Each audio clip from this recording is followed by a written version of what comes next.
So those of you who were with us last evening at our service, you may recall that we spoke about Filet Mignon. And we spoke about the menu at one of the state dinners that President Gerald Ford held at the White House for the President of Colombia. I won't get into all the details again this morning. And we talked about the strict dietary rules that some follow, that we do not eat certain cuts of meat, such as filet mignon from the tenderloin section of the animal, because of the fact that in our Parashat, Jacob, if you remember the story, he faces some adversarial character in the middle of the night, and he wrestles with him, and in the process he's injured at the hip socket. And so the Torah says that Bnei Yisrael, the children of Israel, from that time on don't eat gid hanasheh, which is the sciatic nerve, and all the surrounding portions of that. So we don't have filet mignon, although there are exceptions, which I mentioned last evening, but say that for another time. And I suggested last evening that there are a few reasons why this is so. Why is it that we can't have a nice piece of steak that's supposed to be very tasty just because Jacob was wrestling with somebody and hurt his hip? It's not fair. And there are a few reasons we talked about, and one of them was that not refraining from eating that portion and always reminding ourselves that we shouldn't eat it is a reminder of that biblical event that took place with Jacob. And it was the fact that Jacob, from that moment on, no longer was running away from his challenges, but rather he decided he was going to face them squarely. Remember that he was somebody who ran away from Esau, ran away from Laban. He was always running and not kind of standing up to face his challenges. And in the story, even though he's injured, he perseveres. And that becomes perhaps a model for all of us in that regard. We also have to face squarely our challenges, and also, even if we're injured, and we're all at some point injured, we're all at some point in our lives we're weakened. And just like Jacob, we have to pick ourselves up and persevere and go on. But there are a few questions that I want to pose for you this morning.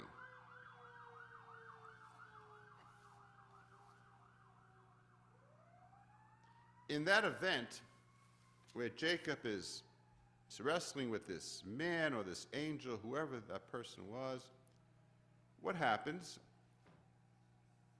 That angel or that person tells Jacob what?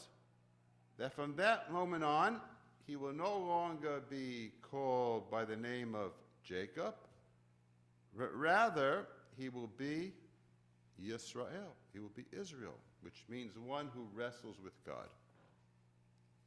So from that moment on, the Torah calls him Yisrael, right? No. Does not. Now here you recall that when we read the Torah, what did I say? I said you don't have to pay attention except for the first aliyah. Did everybody pay attention for the first aliyah? And what happens in the first aliyah? Page 214, verses 19 and 20. What does it say? I'll remind you. That's my book. Okay, you can have it. Tell you, you let him do an haftarah and he takes over, I'm telling you.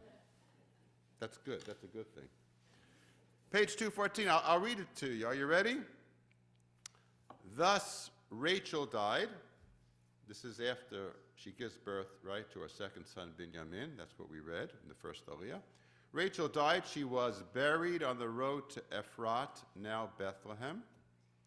Over her grave, Jacob set up a pillar or a stone, and it is the pillar at Rachel's grave to this day. So what's he called? Jacob or Israel? Well, Jacob. Well, no, in that verse, what's he called? Jacob. Thank you. Thank you, thank you, thank you, thank you, thank you. So while we're on this verse, I have a question. First question is, why is he called Jacob and not Israel? And the second question I have is, what does it say? She dies, and he sets up a pillar. What problems there seem to be with this narrative? Something's troubled me. When I read this, something's bothering me. There's a couple of things that bother me about this. The verse I just read to you. Rachel died, she's buried on the road to Ephrat, and on her grave, Jacob sets up a pillar. A couple of things that bother me. Anything bothering you? I can't see all the people on Zoom, so if there's anyone on Zoom who wants to offer a thought here. Yes, Raina.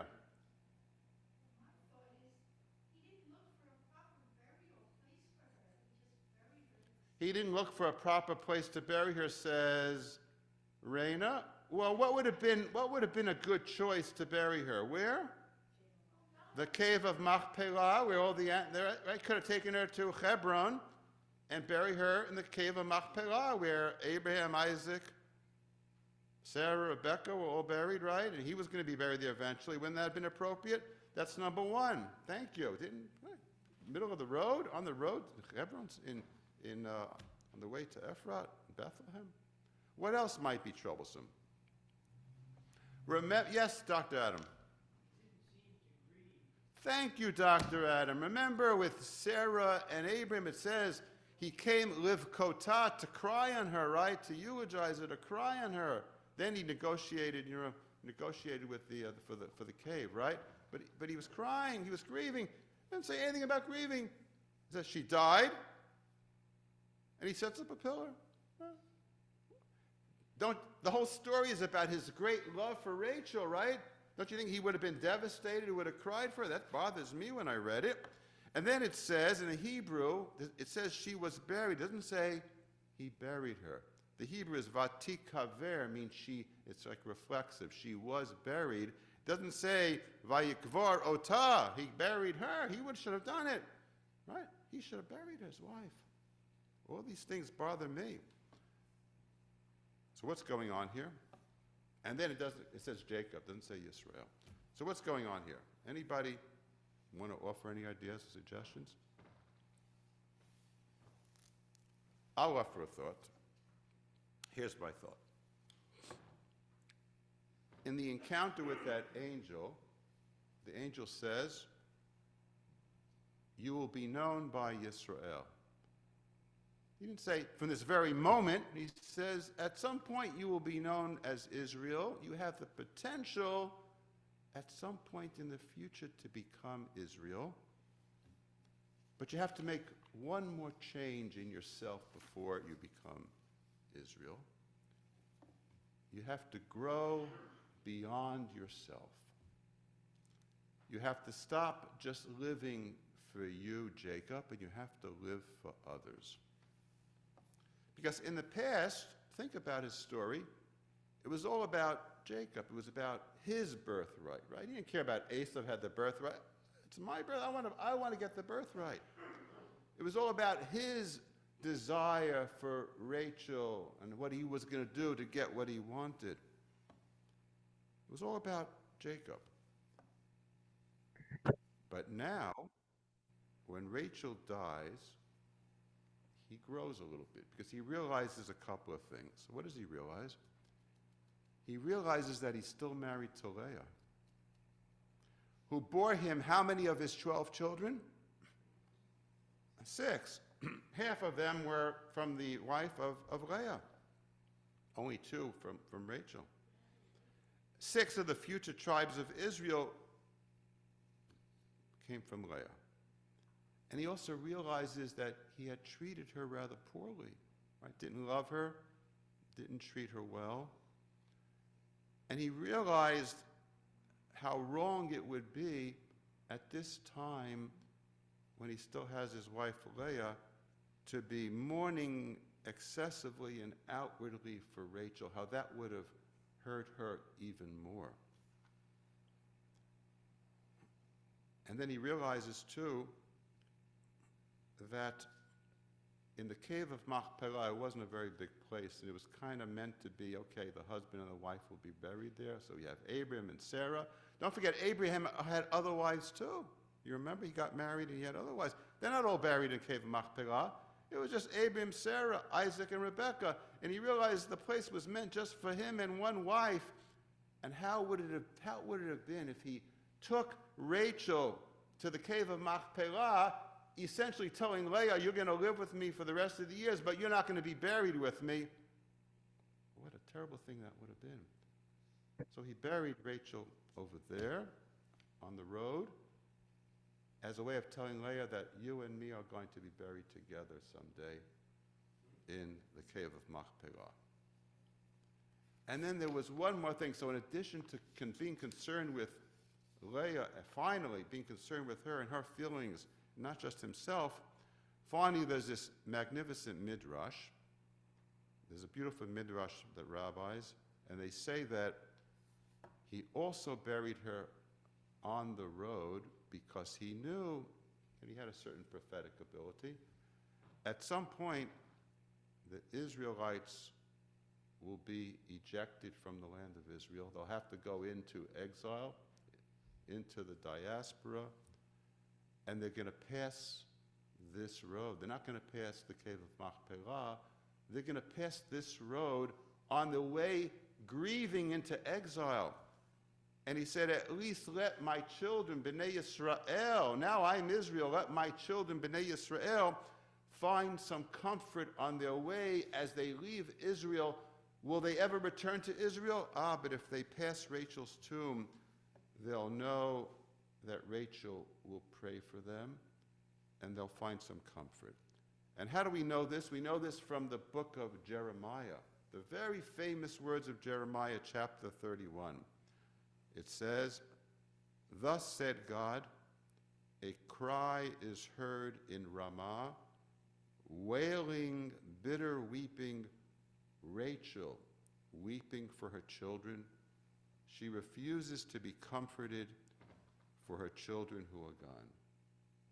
The prophet says, the prophet later, Jeremiah was in the time of the exile, and he said, at that time the children of Israel are leaving on their way to Babylonia.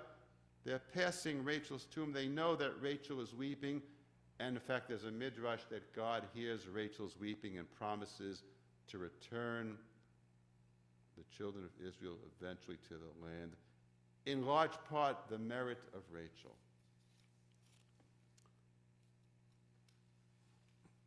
So what do we have here? We have Jacob caring about Leah for the first time, perhaps, in the way that he did, caring about the future generations, and because of that, he merits to be Yisrael. And what happens? The very next verse, right after it says that he buries her, as he did, what does it say, verse 21? Vayisa Yisrael, vayet ahalo mehara lemigdal eder. It says, Israel, not Jacob, Israel journeyed on. Only after he buried Rachel in the way that he did, caring for Leah, caring for future generations, only then is he called Yisrael in the Torah. So Jacob was indeed a model for us. So when we refrain from eating the filet mignon, we'll remember Jacob, first of all, that we too have to not be just concerned with ourselves, but with others. Then we reach our full potential. And also, just as Jacob was wounded and not whole after that event, he went on and persevered. We too, with any of our pains and challenges and difficulties in life, we too will be inspired by Jacob to stand up and get up and persevere. Shabbat Shalom.